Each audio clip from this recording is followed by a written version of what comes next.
မင်းကလေးကကိုးတိုင်နဲ့မတော်တဆတိုက်မိသွားတယ်ဒါကိုမြင်တော့လူတိုင်းကရည်ကြတယ်သူမကပြိုင်ဘက်ကိုးတိုင်နာသွားရက်တော့ပြိုင်ဘက်ကိုးသမားကသူ့ကိုးတိုင်စစ်ကိုညွှန်ပြတယ်နီးပြကအရန်ရှက်ပြီးမျက်နှာမပြဝင့်တော့ဘူးမင်းကလေးကကိုးတိုင်စီပြန်ပြေးလာတဲ့အခါသူမမှာအစွမ်းတစ်ခုခုရှိမလားဆိုရဲမျောလင်းချက်နဲ့နီးပြကကြည့်တယ်ဒီတခါသူမဘောလုံးကိုကန်တဲ့အခါကန်ချက်ကအရန်ပြော့နေတယ်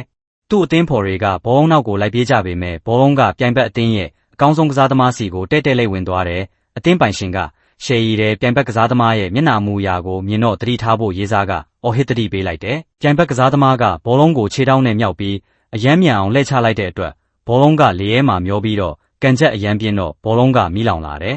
မင်းကလေးကိုမတားဆီးနိုင်ဘူးလို့ထင်ခဲ့ကြပေမဲ့လူတိုင်းရဲ့အားတင်သွားတာကသူမကသူ့ရဲ့လေအားကင်တွေနိုင်စွမ်းနဲ့တားဆီးလိုက်နိုင်တယ်မြဝါထင်ထင်မြင်ရတာကိုသူတို့မယုံကြည်နိုင်ကြပေသူမကဘောလုံးကိုလေထဲသို့ပစ်လိုက်တော့သူ့ရေးစားကလေထဲမှာလှည့်ပတ်ကသူ့ရဲ့စွမ်းအားပြည့်နဲ့ဘောလုံးကိုအမိအယဆော်လိုက်တော့ကန်ချက်ပြင်းပြင်းကိုးသွင်းနိုင်သွားတယ်